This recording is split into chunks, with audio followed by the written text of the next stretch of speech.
ખાંભા પાસે આવેલા મોભનેસ ડેમ નીચે ખાંભાના 70 થી 80 ખેડૂતો તેમજ દાઢિયારી ગામના ખેડૂતોની વાડી આવેલી હોય ત્યારે હાલ શિયાળુ ઘઉં ચણા ડુંગળી સહિત પાક તૈયાર હોય અને છેલ્લે કૂવામાં પાણીની ઘટ આવેલી હોવાથી પિયત માટે પાણીની અછત ઊભી થઈ છે ત્યારે વહેલી તકે મોભનેસ ડેમમાંથી પાણી છોડવાની માંગ કરવામાં આવી છે ત્યારે વહેલી તકે સિંચાઈ વિભાગ દ્વારા મોભનેસ ડેમમાંથી પાણી છોડવામાં આવે તેવી ખેડૂતો દ્વારા માંગ કરવામાં આવી છે ખાંભા તેમજ દાઢિયારી ગામના ખેડૂતોની મોભનેસ ડેમમાંથી પાણી છોડવા માટે રજૂઆતો આવેલી છે અને ધ્યાને લઈ અમે પ્રોસેસ ચાલુ કરી દીધી છે હાલમાં પાણી છોડવા માટેની રજૂઆત ગાંધીનગર મંજૂરી માટે મોકલવામાં આવી છે અને આગામી દિવસોમાં ગાંધીનગરથી મંજૂરી આવ્યા બાદ ખેડૂતોની રજૂઆત ધ્યાને લઈ મોભનેસ ડેમમાંથી પાણી છોડવામાં આવશે તેવું સિંચાઈ વિભાગના એન્જિનિયર અક્ષય દોડિયાએ જણાવ્યું હતું।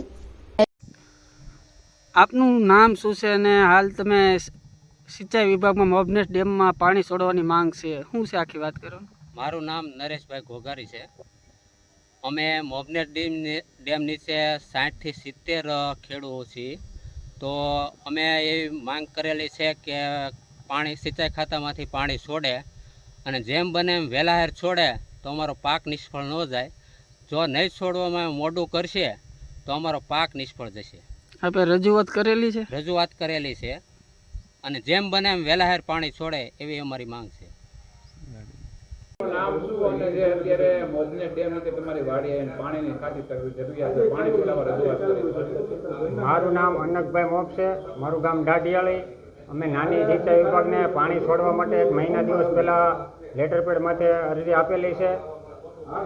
અત્યારે અમારે ઘઉં જીરું છેણા જેવા પાકો છે એ છેલ્લા 1-2 પાણી હાટુથી નિષ્ફળ જાય એમ છે જેથી કરીને અમારા આખા ગામની માંગણી છે કે તાત્કાલિક ધોરણે પાણી છોડવામાં આવે।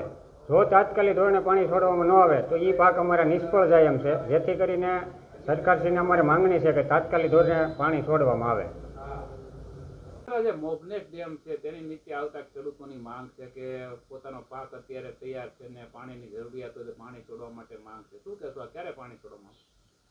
દાઢિયાળી તથા ખાંભા તાલુકાના ખેડૂતોની રજૂઆતો આવેલી છે, લગભગ 60-70 જેટલા ખેડૂતોની પાણી છોડવા માટે મોભનેસમાંથી। તો એને ધ્યાને લઈ અમે અત્યારે એની પ્રોસેસ ચાલુ કરી દીધી છે અને હાલમાં અહીંયાથી ગાંધીનગર મંજૂરી માટે મોકલવામાં આવેલું છે। આગામી થોડાક દિવસોની અંદર ગાંધીનગરથી મંજૂરી આવશે એટલે તરત જ પાણી છોડી ખેડૂતોની અરજીઓને ધ્યાને લેવામાં આવશે।